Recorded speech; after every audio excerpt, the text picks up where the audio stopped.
Hello friends, I am Deepanshi Sharma. Welcome to my channel genius Deepanshi. I hope you are doing well. आज हम start करेंगे part 48 that is to demonstrate the concept of function. आज हम function के concept को सीखेंगे। Function में हमारे 3 थिंग्स होती हैं। फर्स्ट होता है फंक्शन डिक्लेरेशन, सेकंड होता है फंक्शन कॉलिंग और थर्ड होता है फंक्शन डेफिनेशन। तो हम फंक्शन को बनाने के लिए क्या सिंटैक्स होता है, कैसे कॉलिंग करते हैं और कैसे उसकी डेफिनेशन लिखते हैं, हम स्टार्ट करते हैं। सबसे पहले हमने यहाँ पे हेडर फाइल को इंक्लूड किया stdio.h एंड conio.h। उसके बाद हमने यहाँ पे फंक्शन को डिक्लेयर करने के लिए फंक्शन का सिंटैक्स होता है फंक्शन का रिटर्न टाइप स्पेस फंक्शन का नेम पैरेंथेसिस पहचान होती है फंक्शन बनाने की और उसके बाद सेमीकोलन। तो ये होता है फंक्शन प्रोटोटाइप डिक्लेरेशन। तो ये हमने यहाँ पे फंक्शन को डिक्लेयर करके छोड़ दिया। अभी फंक्शन का रिटर्न टाइप क्या है, वॉइड। वॉइड मीन्स फंक्शन कुछ भी रिटर्न नहीं करेगा। फंक्शन का नेम है यहाँ पे माई फंक्शन और इसके आगे अगर पैरेंथेसिस लगा हो तो ये पहचान होती है कि हमने ये फंक्शन को बनाया है और इसके आगे हमने सेमीकोलन लगा दिया, मीन्स हमने फंक्शन को डिक्लेयर करके छोड़ दिया। अब हमने यहाँ पे अपना मेन फंक्शन बनाया जिसका टाइप है इंट, तो हमें कुछ ना कुछ रिटर्न कराना पड़ेगा। मैंने यहाँ पे रिटर्न 0 दे दिया। गेट ch फंक्शन का यूज़ करते हैं to hold the output screen.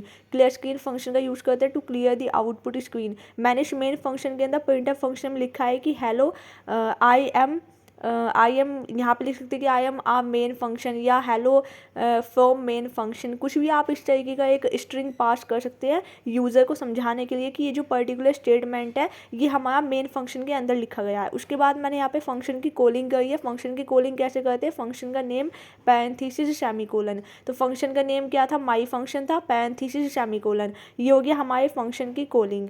और अब हम फंक्शन की डेफिनेशन करेंगे like share and subscribe our channel genius Deepanshi. और अब हम यहाँ पे फंक्शन की डेफिनेशन करेंगे। तो फंक्शन की डेफिनेशन लिखने के लिए फंक्शन का रिटर्न टाइप स्पेस फंक्शन का नेम और यहाँ पे पैरेंथेसिस लगाएंगे और कर्ली ब्रेसेस के अंदर हम अपना स्टेटमेंट देंगे, मीन्स हम फंक्शन के अंदर क्या डिफाइन करना चाहते हैं। तो मैं यहाँ पे फंक्शन के अंदर प्रिंटफ में लिखना चाहती हूँ कि high I am user defined function, क्योंकि ये जो फंक्शन है वो हमने खुद से बनाया है। तो ये एक यूज़र डिफाइंड फंक्शन जिसको यूज़र ने डिफाइन किया है।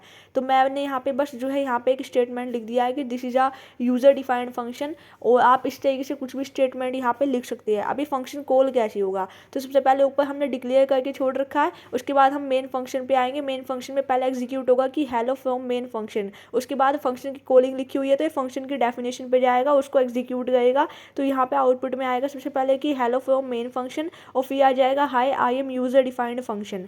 तो ये सबसे पहले क्या करेगा, मेन फंक्शन में जाएगा, मेन फंक्शन को एग्जीक्यूट करेगा, वहाँ पे कॉलिंग फंक्शन वो हो रहा है तो उसकी डेफिनेशन पे जाएगा और डेफिनेशन को एग्जीक्यूट कर देगा। तो आई होप यू अंडरस्टैंड कि कैसे हम फंक्शन को बनाएंगे, उसको कॉल करेंगे, उसको डिफाइन करेंगे। ये एक छोटा सा डेमो था कि फंक्शन को बनाने के लिए। आई होप यू अंडरस्टैंड। और इसमें बस इतना ही था। ये जो है सेम लाइन में आ रहा था, बैकस्लैश मैंने लगा दिया तो ये न्यू लाइन में दिखेगा। तो ये एकदम परफेक्टली आपको आउटपुट दिख रहा है। Subscribe our channel genius Deepanshi and thanks for watching. If you have any doubt you can ask me any time in the comment section. और ये आज आपका टॉपिक स्टार्ट हो गया है फंक्शन का। अब हम फंक्शन कंप्लीट करेंगे, फंक्शन की सारे मॉड्यूल को देखेंगे।